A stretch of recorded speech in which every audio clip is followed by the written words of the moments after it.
Hello दोस्तों और मेरे प्यारे विद्यार्थियों, आपके इस यूट्यूब चैनल दी एसएन के स्टडी पॉइंट में आप सभी का स्वागत है।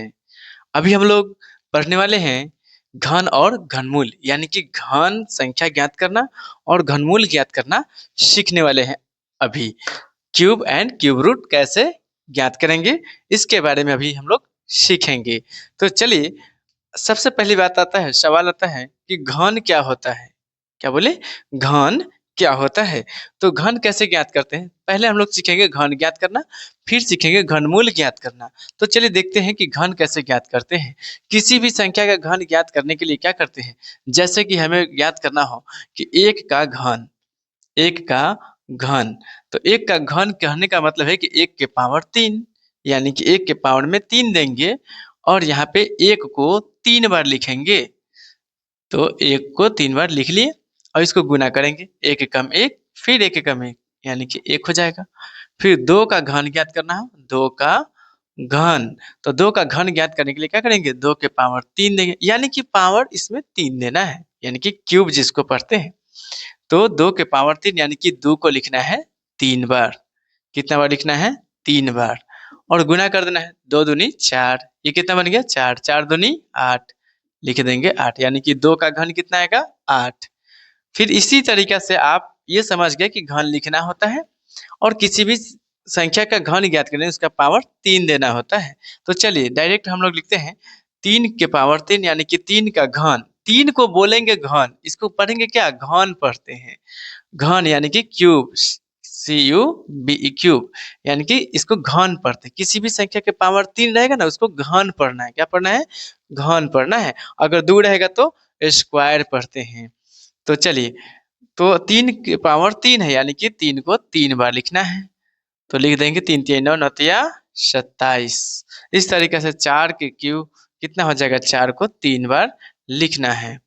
तो लिख लेंगे 4 चौका 16, ये कितना बन गया? 16, 16 चौका 64। इस प्रकार से और भी संख्या का घन आप ज्ञात कर सकते हैं आसानी से। चलिए, तो ये सब जो है, अगर ये समझ में आ गया तो इस सब का जो है, इन सभी संख्याओं का घन आप खुद ही ज्ञात करेंगे और इसे कमेंट में बताएंगे कि घन का आंसर जो है कितना आया। तो आशा करते हैं कि ये आपको समझ में आ गया होगा कि घन ज्ञात करते कैसे हैं। सिंपल सी बात है, उसका पावर 3 देना है और 3 बार लिख करके गुना कर देना है, यही कहलाएगा उसका घन। यानी कि 3 का घन 27, 4 का घन 64। इसी तरीका से और भी संख्या का घन ज्ञात किया जाता है। तो चलिए, अब हम लोग आगे बढ़ते हैं, जिसमें हम लोग सीखेंगे कि घनमूल कैसे ज्ञात करते हैं। क्या सीखेंगे? घनमूल कैसे ज्ञात करते हैं। तो चलिए, घनमूल ज्ञात करने के लिए हम लोग सबसे पहली चीज हम लोग जान लेते हैं, यानी कि पहले लिखते हैं घनमूल ज्ञात करना। घनमूल ज्ञात करें या करना। चलिए, घनमूल ज्ञात करने से पहले एक चीज जान लेते हैं कि एक चीज यहाँ पे है, इस सांकेतिक अक्षर को देखिए। घनमूल का सांकेतिक अक्षर जो होता है, यानी कि घनमूल को सांकेतिक करते हैं, इंडिकेट करते हैं इस चिन्ह से, यानी कि रूट का चिन्ह होगा, उसके अंदर में है 3 होगा, तो इसे कहते हैं घनमूल का सांकेतिक चिन्ह। ठीक है, तो चलिए ये समझ गए। अब किसी भी संख्या का घनमूल निकालने के लिए हम लोग क्या करेंगे? जैसे कि कोई संख्या लेते हैं, यहाँ पे कोई संख्या है जैसे कि 2 7 4 4, ये ऐसा संख्या हमने ली है कि वो घन संख्या है और इसका हमें घनमूल निकालना। लेकिन क्या ये रूट दिया गया है वो सही है? नहीं है सही। इसके लिए क्या करना होगा? इसके अंदर में 3 लिखना होगा, छोटा सा। क्या लिखेंगे? 3, यानी कि ये घन ज्ञात करने के, यानी कि घन संख्या है, इसका घनमूल ज्ञात करना है।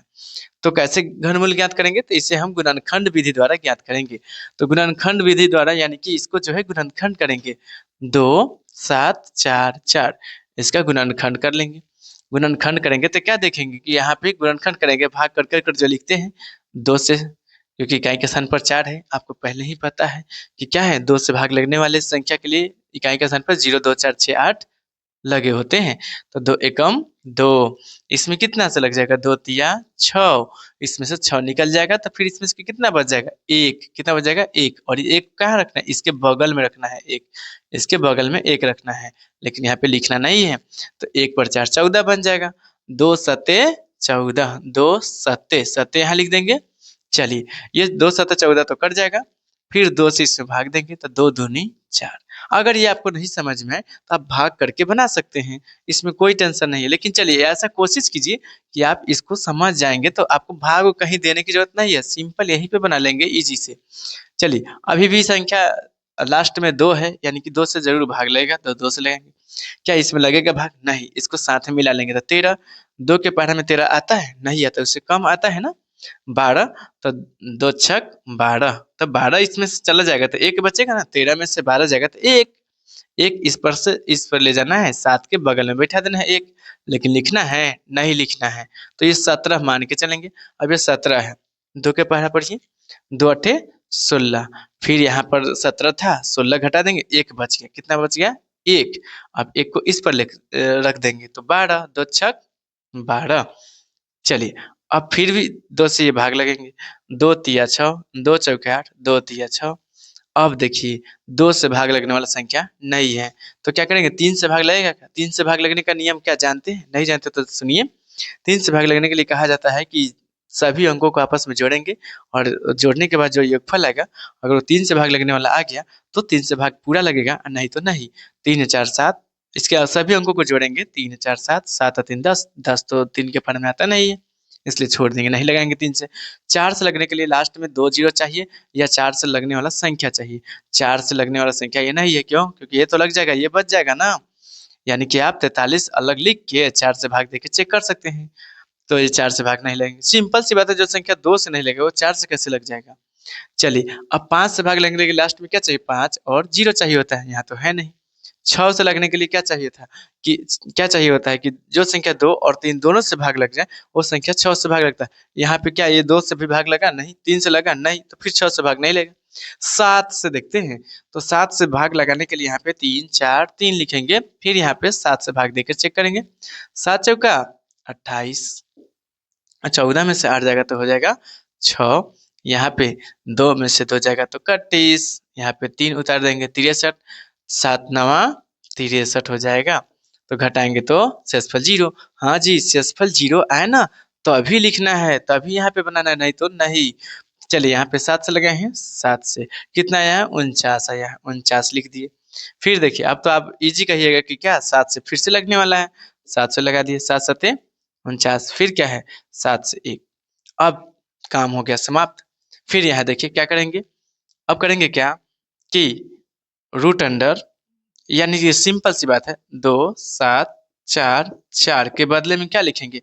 इन सभी संख्याओं को लिख लेंगे, यानी कि 2 गुने फिर 2 गुने 7 गुने 7 गुने 7, इस प्रकार से लिख लेंगे। अब देखिए करेंगे क्या कि अब इसमें 3-3 का एक साथ समूह बनाएंगे।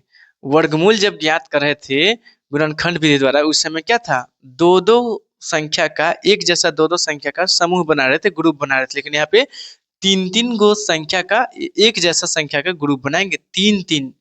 चलिए, 1 2 3, 1 2 3। अब इसको इसमें से जो है एक संख्या लेना है 2, और इस ग्रुप में से एक संख्या लेना है 7। अब देखिए ये क्या हो निकलने वाला है, तो ये जब घनमूल निकालेंगे तब, इसका तो ये गुणनखंड है।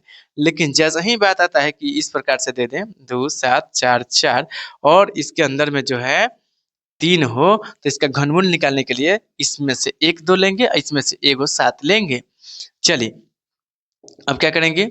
2 गुने 7 को गुना करें, 2 सते 14, ये रहा आंसर। यानी कि इस संख्या का घनमूल जो है इस प्रकार से निकाला है। तो घनमूल में क्या याद रखना है? इसमें 3-3 का समूह बनाया जाता है और 3-3 के समूह बना करके और उसमें से एक-एक लिख लिया जाता है। ये सब के सब नहीं लिखते हैं। ये 3 गो 2 है तो उसमें से एक ही गो 2 यहाँ पे लिखेंगे। यहाँ पे 3 गो 7 है तो वहाँ से एक ही 7 लिखेंगे। और भी कोई संख्या रहता, 3 गो का समूह रहता, तो उसमें से एक ही संख्या लिखते हैं। फिर लाइन से गुना कर लेंगे। लाइन से तब गुना करेंगे एक-एक लेकर के जब यहाँ पे घन संख्या यानी कि घन वाले संकेत देंगे तब जा करके, यानी कि इसका घनमूल जो है ज्ञात करने के लिए पूछा जाएगा तब ऐसा करेंगे। तो चलिए, आशा है कि आपको ये घनमूल वाले जो ये क्वेश्चन है, यानी कि घनमूल जो है आपको ज्ञात करने आ गया होगा इजीली। तो चलिए, कुछ ऐसा है कि आप जो है ये इसमें से मेन बात याद रखेंगे, जैसे कि इसको कहेंगे क्या? घनमूल, यानी कि घनमूल का संकेत। फिर वर्गमूल का संकेत क्या होता है? क्या है वर्गमूल के संकेत जानते हैं? तो वर्गमूल का संकेत सिंपल सी यही होता है।